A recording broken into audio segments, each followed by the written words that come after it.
أعوذ بالله السميع العليم من الشيطان الرجيم بسم الله الرحمن الرحيم والصلاة والسلام على أشرف المرسلين سيدنا محمد وعلى آله وصحبه أجمعين ونعوذ بالله من شرور أنفسنا من سيئات أعمالنا من يهد الله فهو المهتد ومن يضلل فلن تجد له وليا مرشدا ونشهد أن لا إله إلا الله وحده لا شريك له ونشهد أن محمدا عبده ورسوله. السلام عليكم ورحمة الله وبركاته. So Alhamdulillah, it's a pleasure for me to be with you again this year, coming to Chicago and taking time to share with you some views about the life of the Prophet ﷺ and try to understand in which way, as it is said in the Quran, we have to take from his life to ponder on some events and some situations to try to make it relevant for our life today. So we keep on repeating the verse of the Quran saying, لَقَدْ كَانَ لَكُمْ فِي رَسُولِ اللَّهِ أُسْوَةٌ حَسَنَةٌ. There is in the messenger the best model for you that you have to follow. And we also know that the very meaning of following in the footsteps of the Prophet ﷺ has to do with loving Allah. قُلْ إِن كُنْتُمْ تُحِبُّونَ اللَّهَ فَاتَّبِعُونِي يُحْبِبُكُمُ اللَّهُ. Say, if you love God, follow me, God will love you. God will love you means that it's a relationship of love, that we love Him, we follow the beloved one, the Prophet ﷺ, in order to be loved by the ultimate love and truth, Allah Azza wa Jal. So the problem that we have with the biography, Sirah Nabawiyya, and the Prophet ﷺ is very often we come back to his life, we know the dates, we know the facts. I'm not sure that we also always know the meanings of things. And we have to come back. And this life, the life of the Prophet ﷺ, is not a story that we can only read once. We have to come back to it. Every time we have to come back because it's a story that is revealing many dimensions, and the more we read, the deeper you get as to the meaning. When I wrote the biography in the footsteps of the Prophet ﷺ, which was also in another version called The Messenger, I was discovering many things, and some of the fundamental things that I have been saying for years, I changed them. For example, and I keep on repeating this because this is something which was central in everything that I was doing in the name of Islam. When I was asked about the most important value in Islam, thank you so much. Barakallahu fi. I'm sorry, I'm just a bit tired. So, I don't.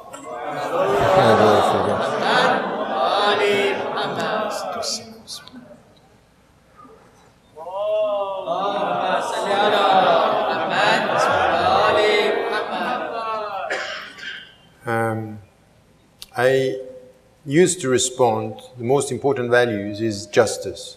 Inna Allah ya'muru bil 'adl, Allah commands justice.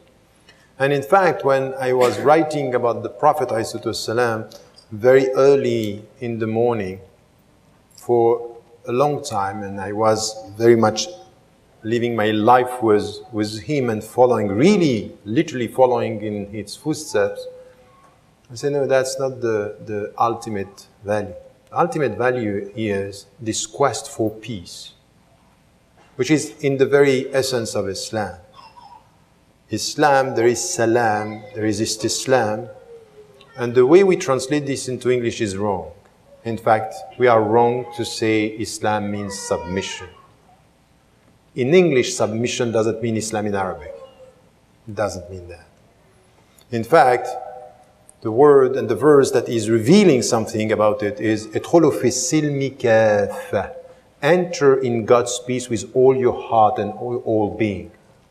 This is the way we think about surrender, to surrender, not submission. Submission has a negative dimension, which is you submit against your will. To surrender, to enter into his peace, to get salamat al-nafs, bisalam al-Islam, is different. And then when you come to the Prophet ﷺ, you understand what I mean. And then you also understand that this is the way we, as Western Muslims, you as American or Canadian Muslims, you have to come to this very important task, which is to come back to the Arabic words and to try to translate them into English the best way, to make it understandable by yourselves and also by the people around you. Because if the Prophet ﷺ is an example and a model for us, we should be models for the people around us.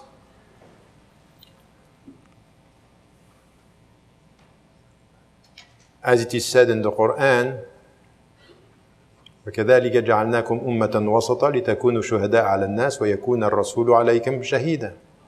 So as he is a witness for you, you are witnesses for humanity. So we have the same role. We are mediator. And then we come to the Prophet ﷺ and we try to understand in which way he was educated. And as you know, one of his names was Al-Mukhtar, the one who was chosen among all the human beings. And very early, he was chosen, and what was very important, before he was to get the revelation and the message, there were things that were very distinct, very specific. And in fact, what was very specific before he got the revelation is something that is universal before Islam, with Islam, until the end of history, which is al-akhlaq. وَإِنَّكَ لَعَلَى خُلُقٍ عَظِيمٍ. You indeed have the noble, the more noble character and the more noble morality. And when he was young and he was educated where? Close to nature, the desert. And remember this, because the first thing that came with the revelation was to bring back the Prophet ﷺ close to nature. He was raised in a very specific environment where there is silence, where there is the meaning of silence, where the time is very specific. In the desert, if you go and you experience the desert, you can understand what it means, the time. In the desert, there is something which is a very wide space and the coming back of time. What is the cycle and the linear, the two dimensions of time and space, which in Islam it's so important. You know that the German philosopher was saying, if you want to get to understand something as a human being, there is always two dimensions that should be there, space and time. You always have a perception within a specific space in a specific time. Everything that is coming with the revelation and everything which has to do with space and time. Everything. Inna lillahi wa inna ilayhi raji'un is linear. He is the source and he is the end. Linear. But days, وَتِلْكَ الْأَيَّامُ نُدَاوِلُهَا. It's time. And Ibn Khaldun, when he was speaking about history, he was speaking about civilizations coming and going. So linear and in a cycle, time and space. If you come now to the Prophet ﷺ, and you see where he was educated in a very specific environment, where he was chosen, and with this, he was going to show something which was very specific, to the point that the people before he was to be the messenger were calling him as-Sadiqul Amin. is Sadiqul Amin, the trustworthy and the truthful. When he speaks the truth.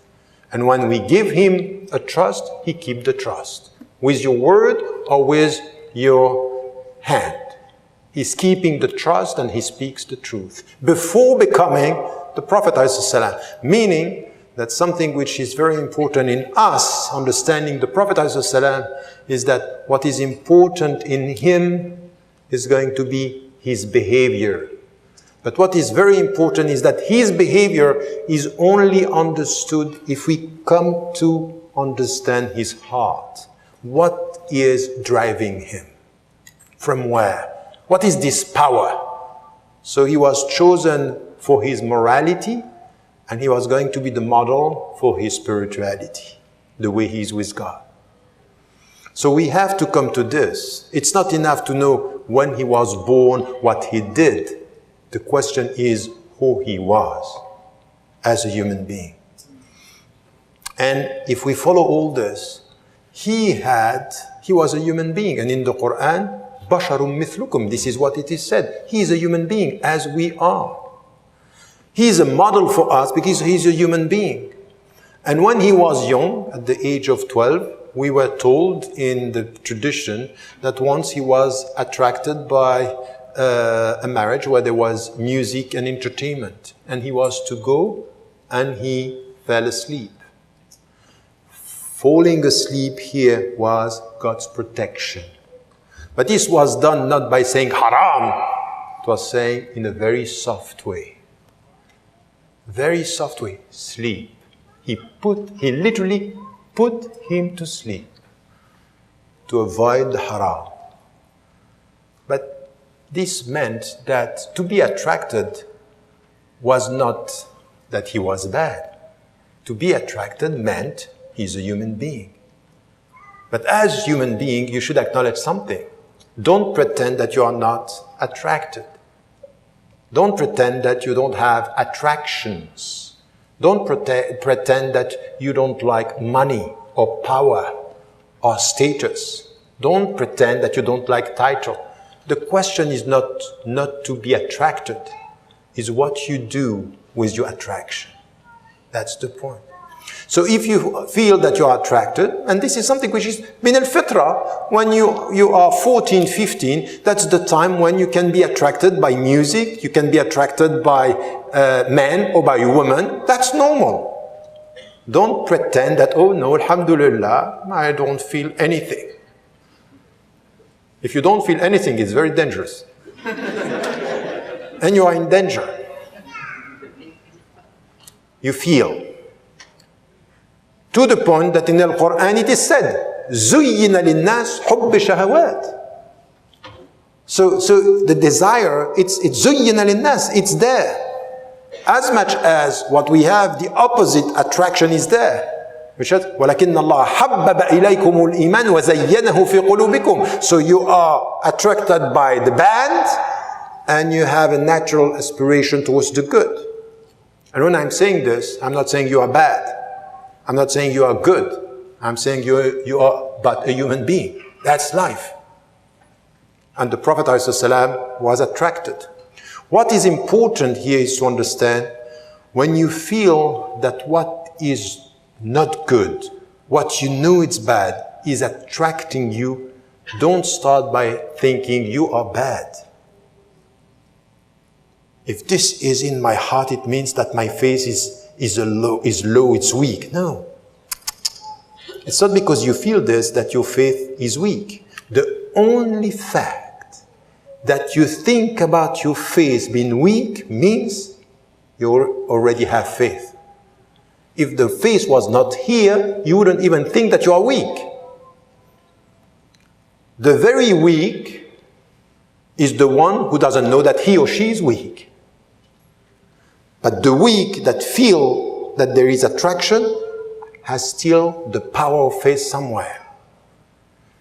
And if you come to the Quran, it is said, وَلَا تَكُونُوا كَالَّذِينَ نَسُوا اللَّهَ فَأَنْسَاهُمْ أَنفُسَهُم. Those who are forgetting Allah, so Allah made them forget themselves. So if you forget themselves, here you are weak. You are lost even.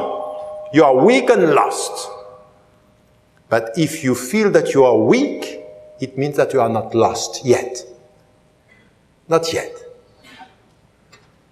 Now we have to do something with it. Allah educated the Prophet ﷺ, but putting him to sleep. Now, what we have to do, following the footsteps of the Prophet ﷺ, is to find a way to master ourselves, to acknowledge the attraction, and to come with this taqwa, which is the reverential love of God, to master our attractions. And what is this attraction? What is this command, this mastering our attractions or our drives or our instincts? What is it? This is al-akhlaq. This is the way you have khuluq. وَإِنَّكَ عَلَى خُلُقٍ عَظِيمٍ means you master yourself. You are a human being. You know your weaknesses. You master yourself. And Allah subhanahu wa ta'ala sent us a prophet, peace be upon him, who is a human being, for us to follow in the footsteps and to understand the way he was educated and the way he was mastering himself.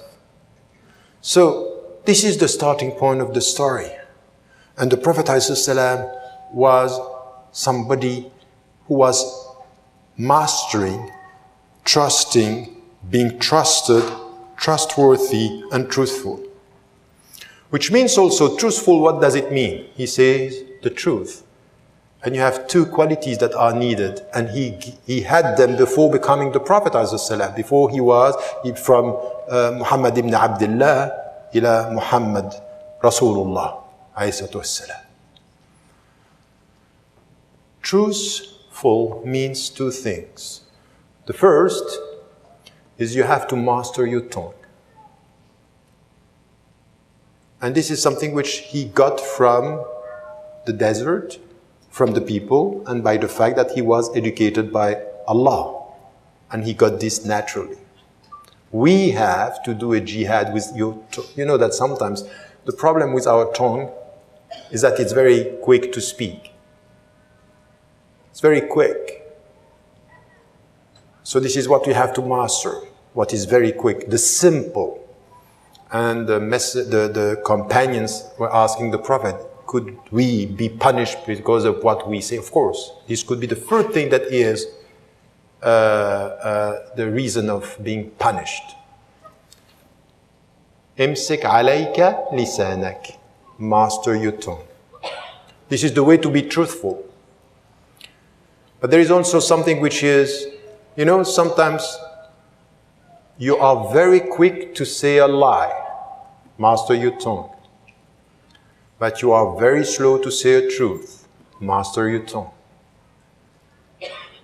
When, for example, you face the tyrant, when you face your government, when you face Barack Obama, and all the tyrants, not saying he's a tyrant, but he's a bad president.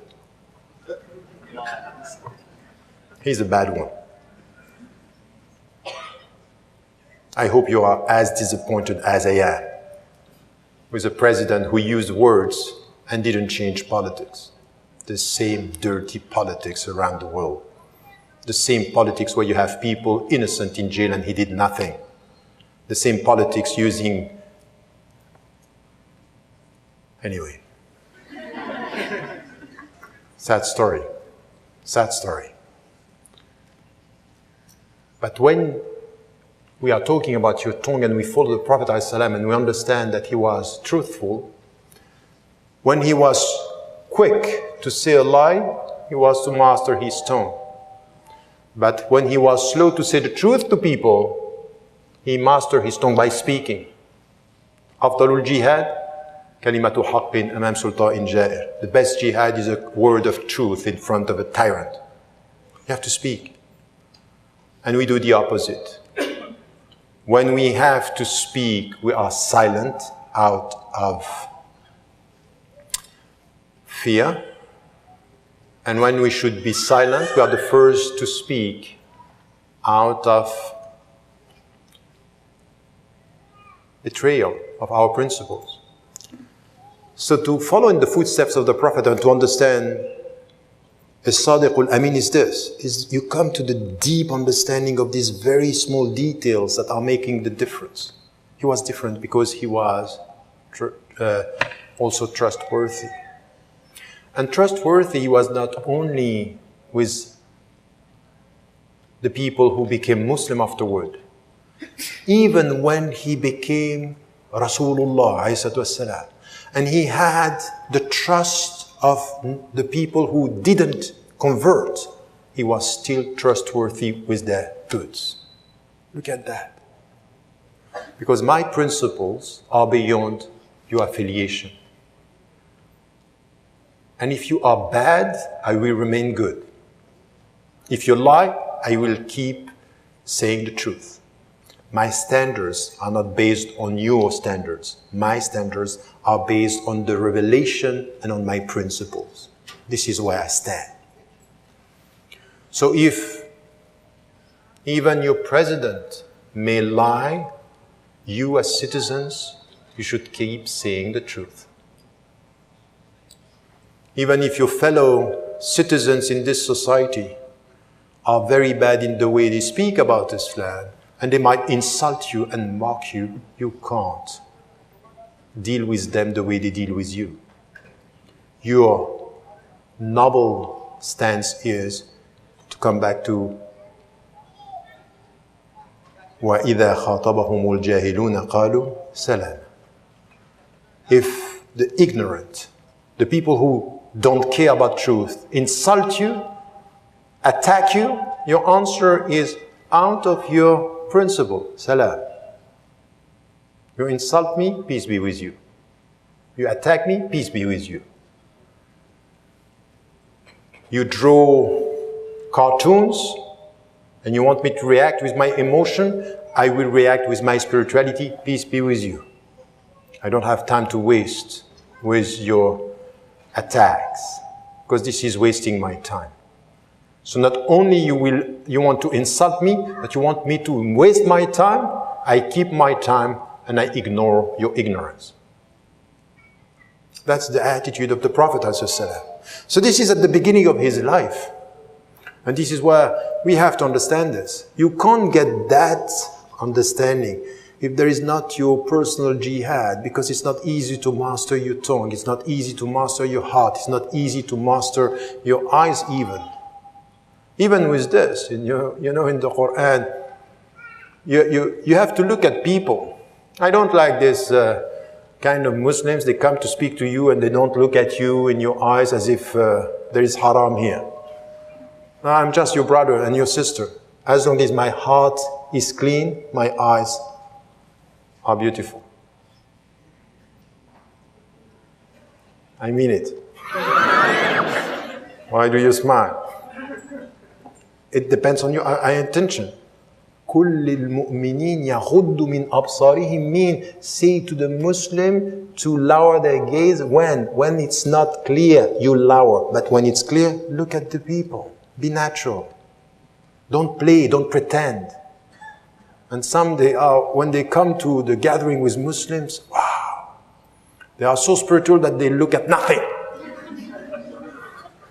They leave, they leave the place and they start looking at everything. Are you playing? Are you playing? Don't play, don't pretend. Just speak naturally. Clean your heart, look at the people. But clean your heart. And if your heart is not clean, so stop looking at the people. And you know this. You don't need a mufti to tell you what is in your heart. You know this. This is coming from within. So when it comes to this, with the Prophet ﷺ, and we try to understand the very meaning here of what came at the very beginning, that's very important to come with these seemingly details, but they are so important. And then through all this, there are also principles that are very important. You heard that when he was 12, he attended a gathering called Hilf al-Fudul. And in the Islamic tradition, it's where the leaders of the tribes came together because one was mistreated coming to Mecca and he had no protection. So people were taking advantage of the fact that he has no protection and they were betraying him or mistreating him. So Abu Jadran came with all the leaders and said, now, that's not going to work like this. We have to stand on principles. Now, even if you are not protected, our dignity is to treat the visitors with justice. And the Prophet ﷺ, years later, would say, if I attended this, and if I was now to come back to this, I would, as a Muslim, as the Prophet, come back to this principle. Meaning what? The principle of justice is not only Islamic, and it's not only among Muslims. Before us, there were principles of justice, and if we see justice and it's just, this justice is ours. And you don't have to come with a stamp Islamic. Which means, in fact, that we have an inferiority complex. We are not confident with our values. Everything that we see when it's justice, we should say, oh, is it Islamic or not? No, justice is justice, and when it was just before Islam, it remained just with Islam. And this is what the Prophet ﷺ said. So when you come to the United States of America and you are citizens and you see things that are just coming from people who are not Muslims, they are just, and you take them. You promote them. When, for example, in the constitution of this country, it is said that you are all equal before law, black, white, rich, poor, you take this. It's justice, it's yours. In fact, it's your Sharia. You take it as yours. Because what is theirs is yours because it's universally right. And this is what Half al-Fudul was all about. He attended this, he was 12, he became the messenger, peace be upon him, and he said, that was right, I would come back to this. Meaning that us, in the footsteps of the Prophet ﷺ, we should not only look at things that are coming by Muslims, from Muslims, in Muslim books. Open your mind. Look at the world. This creation is the creation of God. Allah created everything, and He put the good in other people, and He put the bad with your people. Even in the Muslim community. Even in your mosque. We have the hadith saying you have to be shoulder to shoulder. Why? Because a shaitan could come between you and your brother. In the mosque, the shaitan in the mosque. It could come. Be careful. So you have to look at a shaitan shaghal among us, and Allah is visible among them. Open your mind. Look at what is right. Look for the right, wherever it is. The hadith is da'if, saying, الحكمة ضلة المسلم فهو أولى بها أينما وجدها. That wisdom is the lost property of Islam. But the meaning is right, meaning that wherever you find the good, you take it. So as Muslims, this is what happened with the Prophet ﷺ. When you follow in the footsteps of the Prophet ﷺ, he was not only relying on Muslims. How did he leave Mecca? Following what? Somebody who was from the tribes and was not a Muslim. But he had the skills to help him to get out of Mecca to go to Medina. So he was relying and trusting people for their skills, even though they were not Muslims. Not even this. They were from the religion, the polytheism of the enemy. He used one. I keep aside your faith and I use your skills. And I trust you with your values. You're not going to betray me. Because by the way, in the Arabic culture, in Mecca, when you give a word, you give a word. This was in the ancient time. Not now. Now it's quite the opposite. If you give a word, you can expect anything but the word. Anyway, these are things that we have at the beginning. Now let us come to following in the footsteps of the Prophet, something which is also very important. And you have to make all these stories relevant. When I wrote the book, what I wanted is to take from the book and say, how does it speak to me now? In which way this life is going to transform my life now, in this environment? And all these small details are very deep, in fact. And you can come, and this is the very spiritual, it's to find meaning in everything. To find meaning is the way he was even with a very young guy who saw him.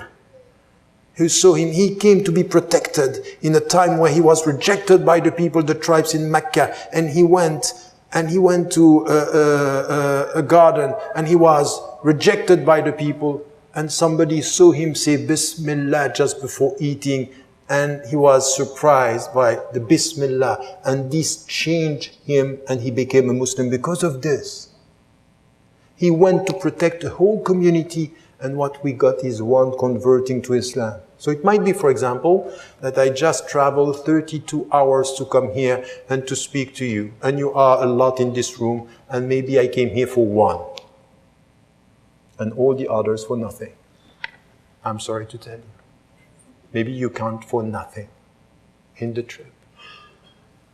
Meaning that if you come to the Prophet ﷺ, you understand that he was caring about one while he came to change the world. And that sometimes it's one that changed everything. This is the complete opposite of the capitalist mindset. You don't count in Islam. You check the quality, but not the number. That's not our life. And for you, even though you think as Muslims it's going to be very difficult to change the United States into a better society, if you change your neighbor, if you help your brother in humanity, you have done the work. You have to be convinced that anything good that you are doing, it's enough for your paradise. It's enough for your salvation. It's enough for your success. That's a mindset which is very deep. The small things, the details. It's to care about the people. A smile. Can you just imagine? A smile is a sadaqah. If you were to remember this, you will be smiling every time. Smiling, it's a sadaqah.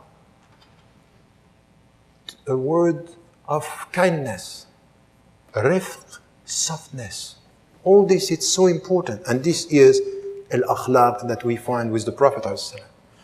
Allah, when he called the Prophet ﷺ from the very beginning, he did two things which were very important.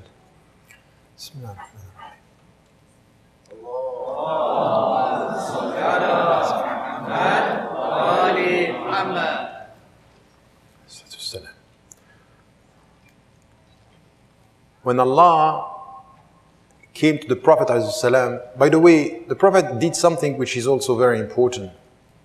You know that he never worshipped the idols. And he was looking for something. In fact, there is a book that I wrote which is exactly what the Prophet ﷺ did, while this book has nothing to do with specifically Islam. It's about... Is it mine? Ah, yes, it's mine. But this is the phone that they gave me here. So sorry.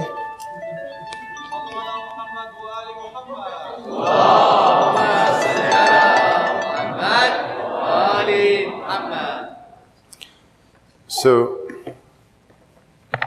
what did I say? No, Smile was 10 minutes ago.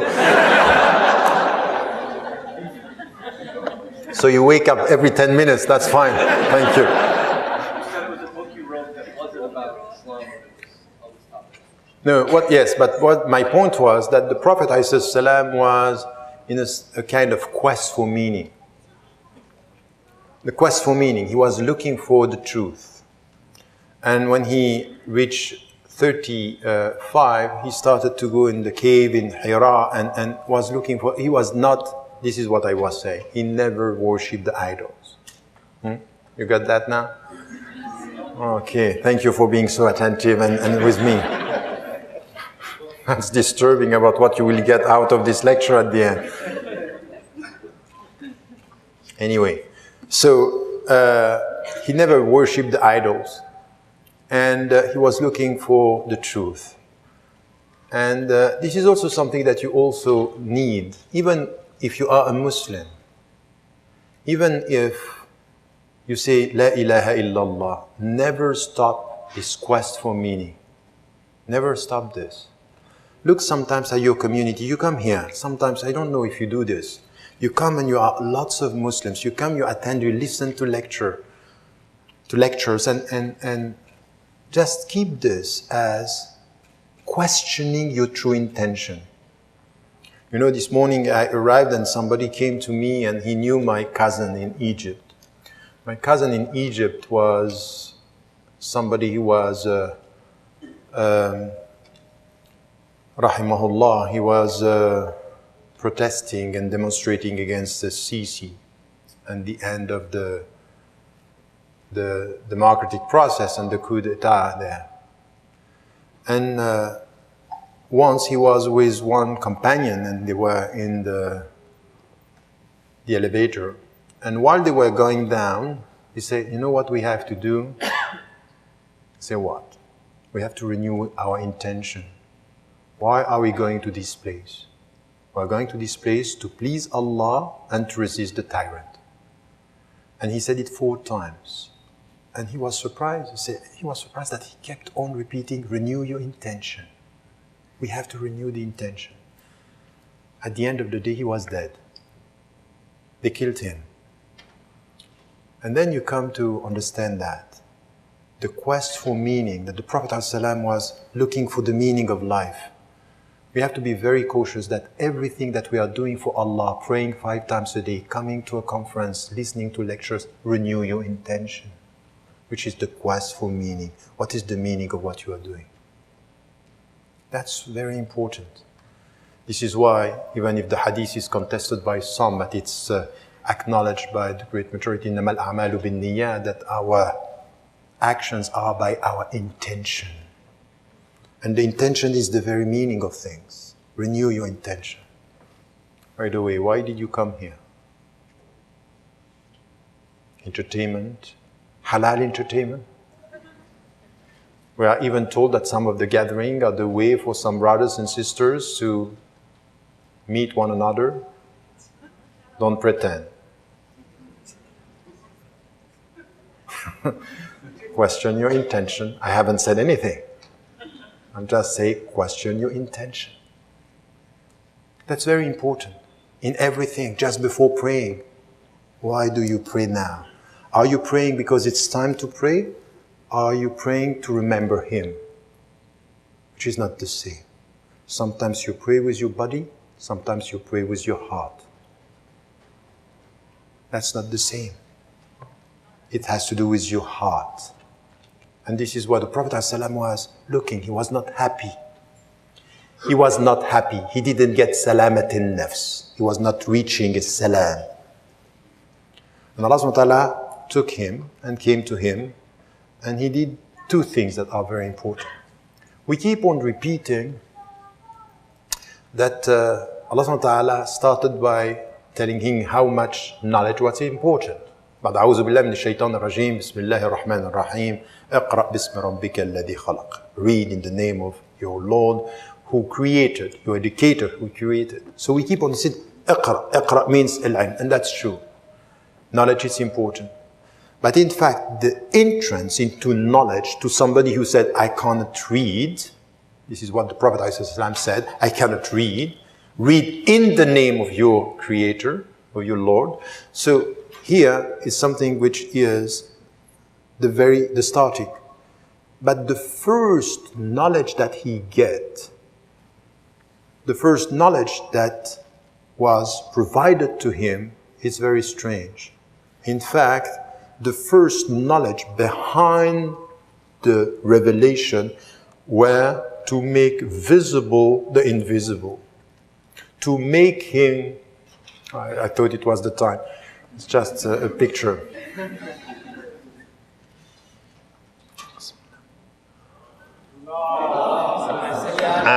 I'm sorry to drink while you listen.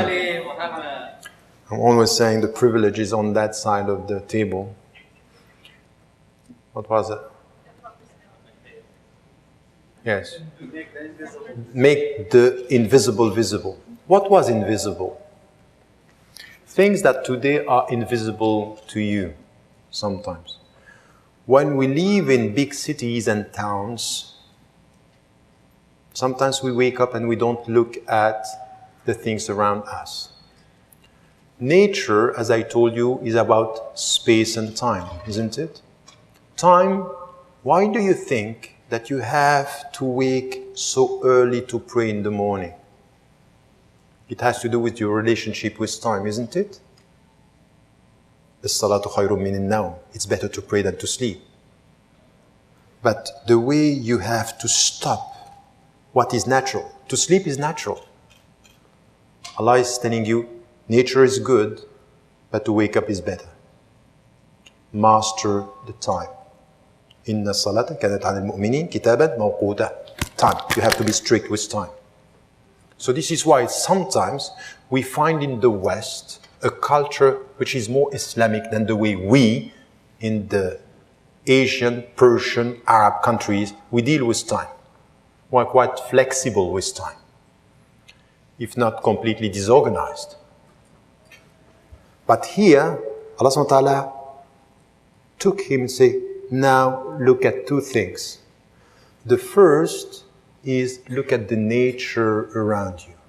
It was here, you were looking at it, but you didn't see it.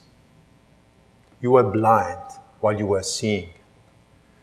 You were blind as to the signs of my presence. Ayat al-kawn.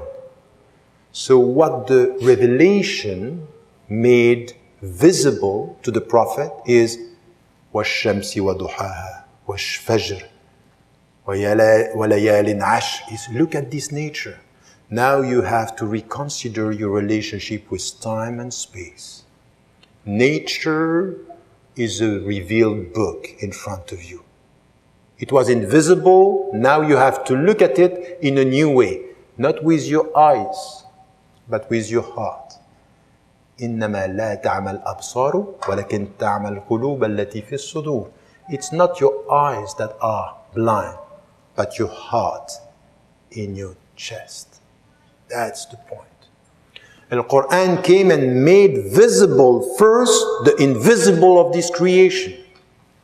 There is a French poet who was saying, there are French people in the room who speaks French? Nobody. You need to, oh, alhamdulillah, that's good. You need to learn French and Arabic and Persian. At least 4 languages. The point, he was saying, he was very troubled and he was feeling loneliness. And he said once in one of the poems, he said, the people that I met maybe didn't see me. Meaning, they saw me, but they didn't see me. Do you have this feeling sometimes that the people who are in front of you, they look at you, but they don't see you? Meaning seeing. Seeing not with, I saw you. No, I considered you. I read you. You can see without reading. You can look at the world, but you don't read the world. So this is exactly the point. That Allah came with the Quran, and all the last surah of the Quran, all the chapters are all talking about this nature and the time. وَاللَّيْلِ وَالنَّهَارِ all this. وَالنُّجُومِ وَالشَّمْسِ وَضُحَاهَا. All this has to do with time and space. Meaning change your relationship with the universe. The way you are with Allah should be visible in the way you are with nature. So this is why we have a problem today in the desert. I remember when I was in northern Mali with tribes, we were used to wake up before down and we were to pray and then to wait for the day to come. And this changes everything, everything. Now, in our cities, the relationship with time, the relationship with nature is very superficial. But when you come to this, when you come to this feeling, I'm just coming from Vietnam, and I was in the Chinese Sea. Subhanallah, Subhanallah. This is where you get the deep teaching of the first verses that were revealed. Look at nature. They are signs of Allah's presence. He made visible the invisible. The second thing, which was very important, if you look at the Quran, come to the last chapters and you will see something which is very important. Allah is taking the Prophet ﷺ, who is searching the truth, only 5. Okay. I just finished anyway. The second thing which he made visible, and you come to the last chapters of the Quran at the end. This is why, remember something which is important. When you come to the biography of the Prophet ﷺ, you understand that the first verses to be revealed are short as the chapters, but deep as to the meaning.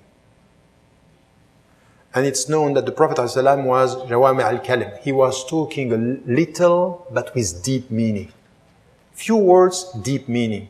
We are doing the opposite. Lots of words, sometimes very superficial. But here, there is something that we can find. For example, in Surah Al-Fajr, you see, is referring to people who are around you that you don't see. Who are these people who are around you that you don't see? The poor and the needy people.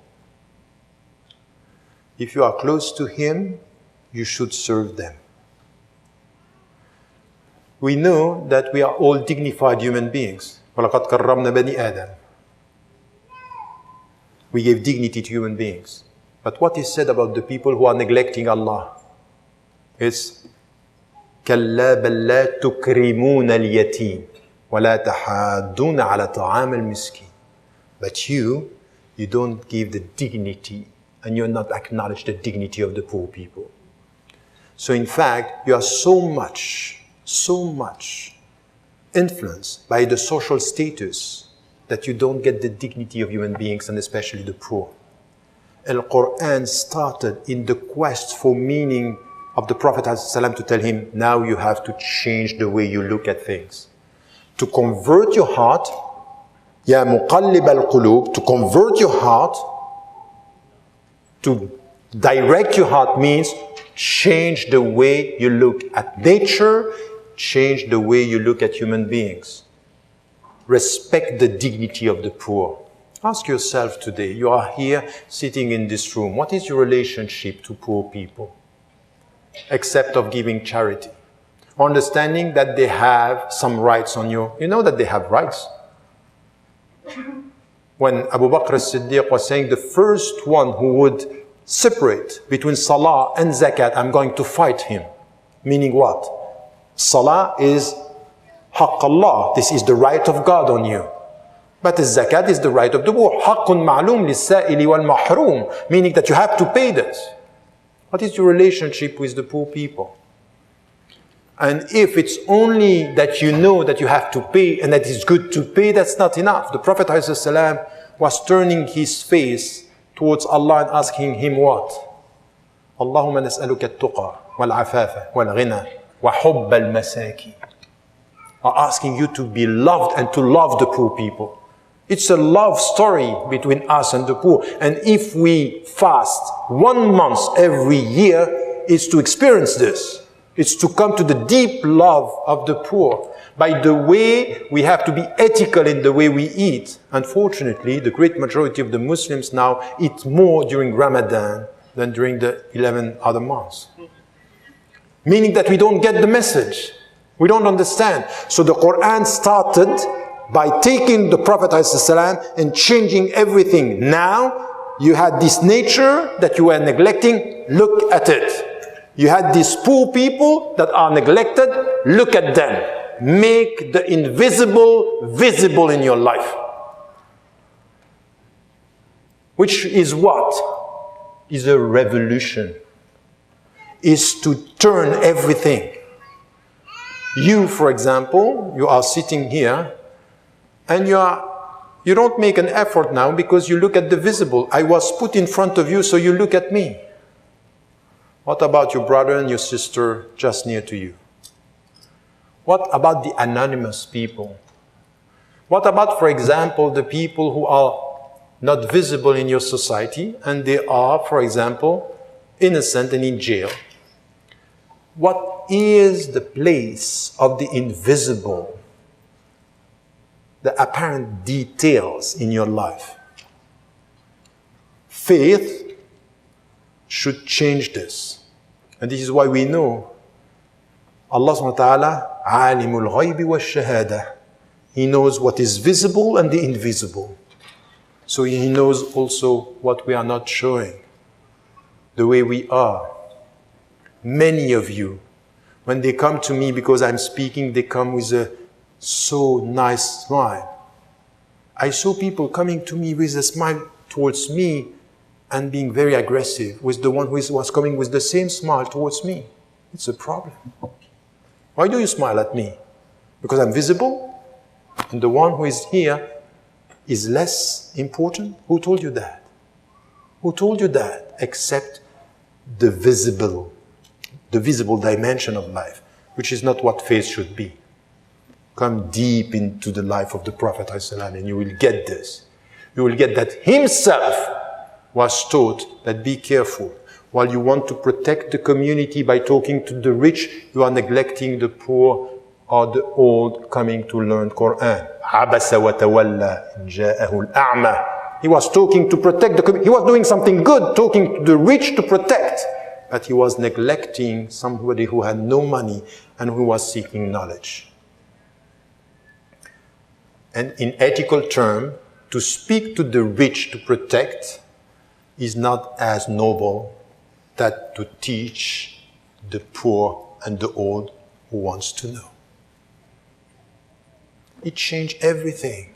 It changes everything in our life. So when you come to these details in the Prophet's life, you understand that you have to change, to go through a spiritual conversion, real conversion with these details. The last point that I want to make, that you have to remember. The Prophet ﷺ showed three things that I just want to remind you. He had companions, and he had companions who had different qualities and weaknesses. He never neglected somebody. He used the qualities of everyone. Abu Bakr as-Siddiq was sensitive, he took. Umar ibn al-Khattab was tough, he used this. All the companions around, he was using their skills. And this is something which is important. You have brothers and sisters, you can keep on talking about our weaknesses. You can, even with our community, everywhere you go, all the Muslims are saying, you know what, we are divided. Change the way you look at things, be positive. Be positive. Look at the strength that we have and take the good, the qualities of the people, even within our community. For example, I'm a Sunni. I'm dealing and discussing with many Shia. And I know that in the Shia dimension, with everything which has to do with fiqh and with the rational tradition, there are things that I can find in the Shia tradition that I cannot find in the Sunni. So I take that.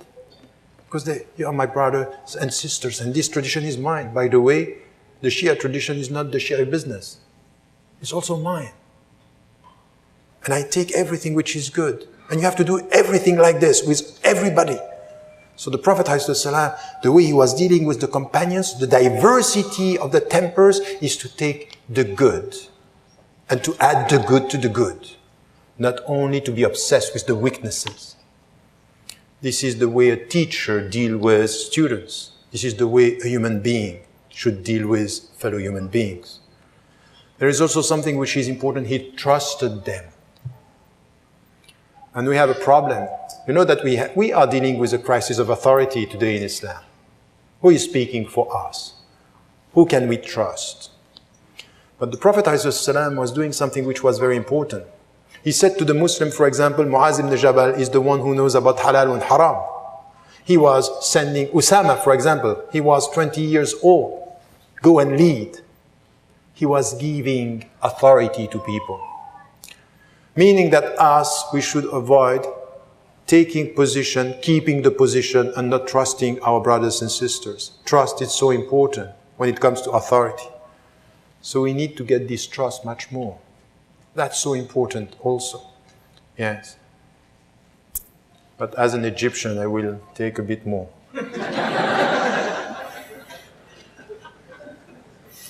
It's not ethical, but it's my way. No, I promise I finish. So, this is the second thing. The third thing that I wanted also to tell you about this, he was trusting. And the last thing which was very important. Once he heard that a woman was mistreated by people, and he stood up with an army. He was principled, and he was courageous. Ali karramallahu wajha was saying that, in fact, in all the battles, he was the first. He was the one who was going to come first as the courageous leader. And I would say for us today, I keep on repeating this because I'm quite scared and I have some fear for Muslims today in the West. When I come to this country and I see how Muslims are so scared to speak out, I'm so scared because of the pressure, because everything is possible. It means that you are losing the battle. It means that the psychological war that it launched at you today, it's working. So some are scared to speak and others always on the defensive. That was not the way of the Prophet ﷺ. Never. The characteristic that you have with all the companions is their intellectual independence and their courage. A French philosopher was saying once about his teacher, he was a good teacher because he didn't teach me to think like him, but he taught me to think without him. This is a good teacher. The Prophet ﷺ, all the companions, they were thinking when he left, they were thinking without him. In the footsteps, but intellectually independent, confident. They think and they are able to speak. I have some students around the world that have been following me for 20 years. And alhamdulillah, so far, the only thing that I can say about these students is that not only they think without me, but sometimes they speak against me. That's not so good, but that's good. Against, so they challenge you. This is the way it should be. And you should be courageous. The United States of America is expecting from the American Muslims to be more courageous. Stop playing the victims. Stop saying they don't like us. Stop complaining about Islamophobia. Stop it. Stop it now. Just stand up and do what you have to do. Follow in the footsteps of the Prophet ﷺ. We have things to do. They are bringing you into the discussion with, oh, what are you going to say about Trumps? What are you going to say about this? What are you going to say about that? What are you going to say about homosexuality? What are you going to say about jihad? What are you going to say about Sharia? And you keep on wasting your time responding to things that they are launching at you, because this is the way, this is a war. It's called diversion. The front is here, and say, okay, look at here, look at there, look here. And what do we have as an answer coming from the Quran? وَمِنْ حَيْثُ خَرَجْتَ فَوَلِّ وَجْهَكَ شَطْرَ الْمَسْجِدِ الْحَرَامِ. Keep the direction straight. Know where you are heading. Know that this is your way. Don't let them distract you with secondary questions, repeating the same questions, wasting your time, wasting your energy, wasting your mind. Stand up, walk, know the direction, and know what are your priorities. Set the standard, set the path, set the priorities, and set the vision. This is what you have to do. So stop playing the victims. You are subject. You are men and women of faith. You know your role. You know what you have to do. Now you have to set the vision for this country. Who is going to do it in the States or in Canada? Canadians, Americans. Don't expect this coming from shuyukh or mullah or ayatollah living in another country. They can give you some of the principles, they are not going to give the way. The way has to be put and done and thought here. This is what the Prophet ﷺ said.